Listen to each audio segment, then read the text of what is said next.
नमस्कार, मैं भानु शर्माली, आपका हृदय से बहुत बहुत स्वागत। वृषभ राशि का राशिफल लेकर के आपके सम्मुख उपस्थित हुआ हूं। प्रत्येक मनुष्य के मन में यह इच्छा रहती है कि हमारे सितारे हमारे पक्ष में रहने वाले और अपने जीवन में आने वाले पलों के बारे में मनुष्य की इच्छा कहीं न कहीं अवश्य रहती है कि आने वाले पल कैसे होंगे। आने वाले कल से सदैव ही उन्नति की इच्छा और आशा करते हैं। यह भविष्य पल मैंने जो तैयार किया है वह चंद्र राशि पर आधारित है। चंद्रमा हमारे मन का कारक और हमारा मन जब प्रसन्न होगा, उत्साह वाला होगा, जोश से भरा होगा, तो हम कार्य अवश्य ही जोश से करेंगे। कौन से सितारे हमारे पक्ष में हैं, कौन से सितारे हमको कष्ट देने वाले हैं। अतीत में जो कार्य किए उनको छोड़ते हुए हमें आगे बढ़ना है और वह छूट भी जाएंगे। भविष्य हमेशा ही आज पर आधारित होता है। आज से ही कल उत्पन्न होने वाला है। हम जो आज बोएंगे कल वह उत्पन्न होने वाला है। और भविष्य फल हम अपना किस प्रकार से देखते हैं। जन्म कुंडली में आपकी जन्म की राशि कुछ और है और चलित नाम में, बोलचाल में, डॉक्यूमेंट में, विशेष जगह पर, आपके व्यापार में राशि कुछ और है। और आपकी ओर से हमेशा ही ये प्रश्न आता है कि मैं कौन सी राशि को मानूं। तो इसके लिए आप यात्रा करने के लिए, व्यापार करने के लिए, आप अपने दिनमान राशिफल देखने के लिए आपका जो चलित नाम है वह प्रभावी होता है। वह नाम प्रचलन में है। तो आप जो पढ़ेंगे राशिफल या कहीं देखेंगे या सुनेंगे तो वह नाम जो आपका प्रचलित नाम है, बोलचाल में उपयोग में आता है, वह नाम जागृत हो जाता है। और विवाह के लिए, गृह प्रवेश के लिए, कोई प्रतिष्ठान के ओपनिंग के लिए आपकी जन्म राशि काम करेगी। उस नाम से चंद्रमा देखा जाता है कि आपके लिए कौन सा श्रेष्ठ है। और प्रचलित नाम क्यों, आपने कभी ख्याल किया हो, जब हम कहीं दर्शन स्थान पे जाते, दर्शनीय स्थान पे, और जिस भगवान के मंदिर में जाते हैं उस भगवान का नाम बार बार उच्चारण करते हैं। जैसे कि हम उज्जैन गए, वहां पर आप प्रत्येक व्यक्ति के द्वारा जय महाकाल, जय महाकाल, जय महाकाल का नाम उच्चारण होता हुआ देखेंगे, सुनेंगे। तो इस प्रकार से यह मंत्र जागृत हो गया, सिद्ध हो गया, यह शब्द पावर में आ गया। हमारे यहां पर मां भगवती, श्री मां राजराजेश्वरी लटियाल का मंदिर है। तो यहां पर आपको जय श्री मां लटियाल, जय श्री मां लटियाल बार बार यह उच्चारण होता हुआ, लाखों बार, करोड़ों बार, तो यह मंत्र जागृत हो गया। आप वहां पर पॉजिटिविटी देखेंगे।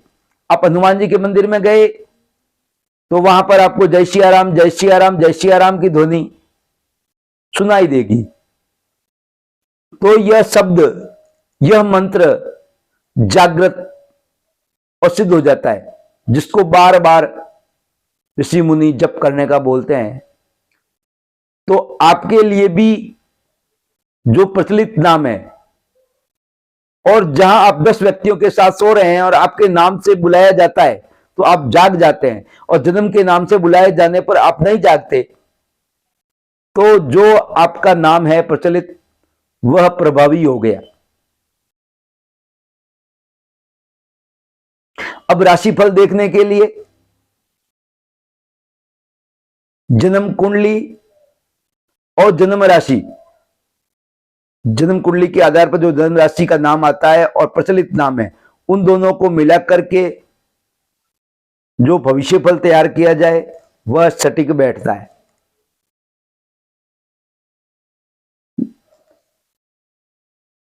यह मैंने जो आधारित तैयार किया है वह जन्म लगन के आधार पर और आपके प्रचलित नाम पर आधारित प्रभावी होगा। कई बार ऐसा भी हो जाता है कि आपका जन्म कर्क राशि में हुआ, अश्लेषा नक्षत्र में हुआ, तो आपका नाम अ पर दे दिया जाता है। वास्तविकता में आपकी राशि कर्क है, लेकिन प्रचलित में नाम वह मेष राशि काम करेगी। और जब हमको भविष्य के बारे में जो भी हम कार्य कर रहे हैं उस पर इशारा बन जाता है, कुछ संदेश मिल जाते हैं, तो उस कार्य को सुव्यवस्थित तरीके से हम कर पाते हैं। अगर आपको मालूम हो जाए कि बारिश होने वाली है, बादल छाए हुए हैं और आप छाता लेकर जाएंगे, तो कुछ रोकथाम तो अवश्य हो ही जाती है। तो भविष्य के पन्नों के बारे में आपको अवगत करा दूं। मैं वृषभ राशि के बारे में सभी प्रकार की बातें करूंगा। जॉब, बिजनेस एंड मनी की बात करूंगा, फैमिली एंड सोशल लाइफ की बात करूंगा, मैरिज एंड लव रिलेशनशिप की बात करूंगा, हेल्थ की बात करूंगा, एजुकेशन एंड कैरियर की बात करूंगा, ट्रेवल्स एंड ट्रांसफर की बात करूंगा। तो आपके सितारे किस प्रकार से आप पर प्रभावी होने वाले हैं।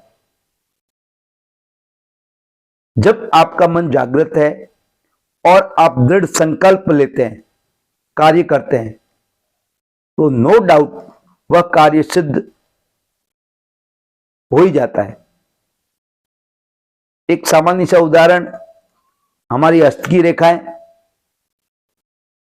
जो हम कार्य करते हैं उसके कारण से यह रेखाएं बन जाती है, सलवटें पड़ जाती है। लेकिन अगर आप यह ठान ले बिजनेस के बारे में कि मैं यह बिजनेस सुव्यवस्थित तरीके से कर लूंगा और उसकी शुरुआत भी कर लेते हैं और उस पर अच्छा कार्य करना शुरू कर देते हैं, तो आपके हाथ में बुध की रेखा बननी तय है। अगर बनी हुई है हल्की तो वह गहरी होनी शुरू हो जाएगी, अगर वह नहीं बनी हुई है तो आपको बनी हुई नजर आएगी कुछ समय बाद ही। और दूसरी बात यह भी है, हम जो भी कार्य करते हैं, प्रकृति, सृष्टि हमारा पूर्ण सहयोग करती है। हम आलस्य करते हैं तो आलस्य में सहयोग करेगी, हम जोश के साथ, उत्साह के साथ, दृढ़ संकल्प के साथ कार्य करेंगे तो वहां पर भी हमारा सहयोग करेगी। और कुछ बातें स्वतः ही हो जाती है। जैसे आप अमीर बनने के लिए आपको परिश्रम करना पड़ेगा, लेकिन गरीबी के लिए आपको कोई परिश्रम करने की आवश्यकता नहीं, आप स्वतः ही गरीब बन ही जाएंगे। इसलिए दृढ़ संकल्प की भी आवश्यकता रहती है। और साथ में कुछ ग्रहों के, जिसको लक बोलते हैं, किस्मत, भाग्य साथ देता है और कुछ मेहनत, दोनों को मिलाने से कुछ नया प्राप्त किया जा सकता है। अब ग्रह गोचर की स्थिति आपके नए शुरुआत, साल के शुरुआत में ही वृषभ राशि में लगन में मंगल देव विराजमान है, जो कि उसमें सेनापति के गुण है, ऑर्डर के गुण है। तो अभी आप निर्णय सुनाने में किंतु परंतु नहीं लाएंगे। वहीं मंगल देव की आपके सुख भाव पर दृष्टि होने से, माता के घर पर चतुर्दृष्टि होने से, आप कोई संपत्ति लेना चाहते हैं, अपना बंगलो बनाना चाहते हैं, अपना घर बनाना चाहते हैं, तो वह इच्छा आपकी पूर्ण होगी। संकल्प की आपको आवश्यकता है। मोटे तौर पर 4 ग्रह ज्यादा प्रभावी होते हैं, क्योंकि 4 ग्रह ये लंबे समय तक रहते हैं। बाकी ग्रह भी प्रभावी होते हैं, नो डाउट, कोई उसमें दो राय नहीं, लेकिन यह ग्रह लंबे समय तक रहते हैं एक स्थान पर, तो वहां प्रभाव ज्यादा दे देते हैं। उससे संबंधित जो भी आप प्रयास करते हैं। अब केतु आपके पंचम भाव में, जहां से संतान का, शिक्षा का विचार किया जाता है, तो वहां कुछ दिक्कतें, आपको दिक्कतों का सामना करना पड़ सकता है। फिर उसके बाद में सूर्य और बुध आपके अष्टम भाव में, वृषभ राशि वालों के लिए, तो यहां से अष्टम भाव में रहने से बुधादित्य योग बना रहे हैं और आपके परिवार को, वाणी को देख रहे हैं, तो वाणी आपकी प्रभावी होगी। वाणी में कटुता नहीं लाते हैं तो अच्छे परिणाम भी प्राप्त कर लेते हैं। वहीं परिवार से आपका सहयोग, तालमेल अच्छा रहेगा। उसके बाद में भाग्य भवन में न्यायाधीश शनिदेव सोगरी बनकर के अपने मित्र शुक्र के साथ विराजमान है। शुरुआत में ही शनिदेव यहां पर भाग्य की वृद्धि करने वाले तो है ही, वहीं आय के सोर्स है, वहां कुछ गति धीमी, तीसरी दृष्टि उनकी आपके बड़े भाई बहनों पर, मित्रों पर है, तो वहां से कुछ दिक्कतों का सामना करना पड़ सकता है। वहीं शनि और शुक्र आपके मेहनत पराक्रम भाव को, तृतीय भाव को देख रहे हैं। वहां से हम मेहनत का, पराक्रम का, छोटे भाई बहनों का विचार किया जाता है। अगर आप आलस्य त्यागते हैं तो न्यायाधीश शनिदेव आपके भाग्य में अच्छी वृद्धि करने वाले हैं। वहीं शनि 17 जनवरी को आपके दशम भाव में, जहां कर्म भाव है, पिता का भाव है, जहां व्यापार का देखा जाता है, तो वहां पर 17 जनवरी को गोचर करेंगे, जिससे व्यापार में कुछ दिक्कतों का सामना, गति धीमी, लेकिन वहां मजबूती देखने को मिलेगी। आपको थोड़ा संघर्ष ज्यादा करना पड़ेगा, लेकिन मजबूती देखने को मिल जाएगी। यहां से न्यायाधीश शनिदेव कर्म भाव से दृष्टि बनाए हुए, तीसरी दृष्टि आपके वह भाव, खर्च भाव को, तो खर्च आपका कुछ बेकार सा हो सकता है, कहीं अलझ सकते हैं, इस बात का ख्याल रखें।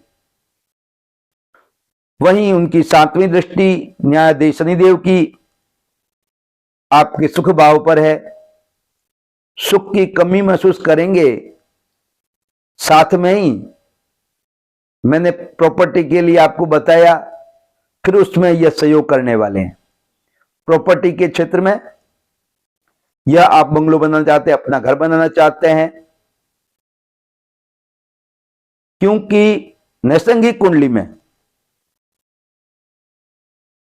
आपकी नैसंगिक कुंडली में भाग्य भवन के और कर्म भाव के मालिक है शनिदेव, जो कि आपके घर को देख रहे हैं, तो वहां कुछ अच्छाइयां तो अवश्य लाएंगे ही।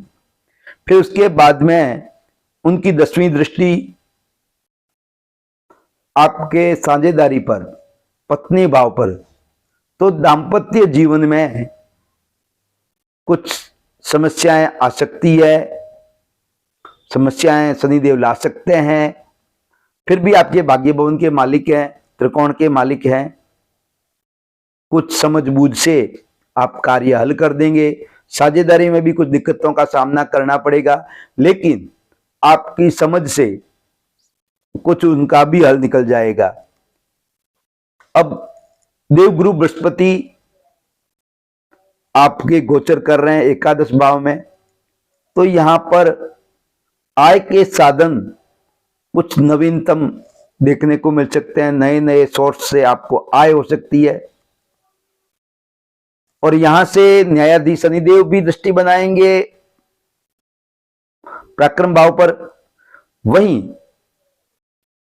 साथ में देवगुरु बृहस्पति भी बना रहे हैं, तो कार्य में जोश के साथ आप कार्य करेंगे, मेहनत भी अच्छी कर लेंगे, अपने आप को थका हुआ महसूस नहीं करेंगे। वहीं आप शिक्षा ग्रहण कर रहे हैं, शिक्षा अर्जित कर रहे हैं, तो वहां आपको सफलताएं देखने को मिल सकती है। आप पूर्ण मन से शिक्षा में लग जाएं, जो एजुकेशन है वह आपको डिग्री प्राप्त हो ही जाएगी अच्छे अंकों से। अगर आपकी वृषभ राशि है और आपकी संतान शिक्षा ग्रहण कर रही है या जॉब की तलाश में है, नौकरी की तलाश में है, तो आपको संतान से भी शुभ समाचार प्राप्त हो सकते हैं। या आप नवविवाहित हैं और संतान की प्राप्ति की इच्छा रख रहे हैं, तो वह भी इच्छा आपकी पूर्ण फलीभूत होगी। अप्रैल माह में देवगुरु बृहस्पति गोचर करेंगे आपके खर्च भाव पर। जो यहां पर आपने प्लानिंग संचय किया, उस संचय के साथ साथ कुछ अधिक आपके व्यय की स्थितियां बनेगी। आपके प्लान चल रहे हैं दिमाग में, वह प्लानिंग पूर्ण सक्सेस होगी। साथ में ही आप धार्मिक खर्चों में आपके रुझान बढ़ेंगे। जब खर्च भाव में आपके देवगुरु बृहस्पति विराजमान होंगे, तो आपके सुख के संसाधनों में इन्वेस्ट होगा। उस लग्जरियस सामग्रियां, वस्तुएं आपको प्राप्त होगी, उनके सुख प्राप्त करेंगे। वहीं आप कुछ बड़ा प्रोजेक्ट तैयार कर रहे हैं और पैसों की आवश्यकता है और पैसों की तलाश में है, तो वह व्यवस्था आप अरेंज कर ही लेंगे।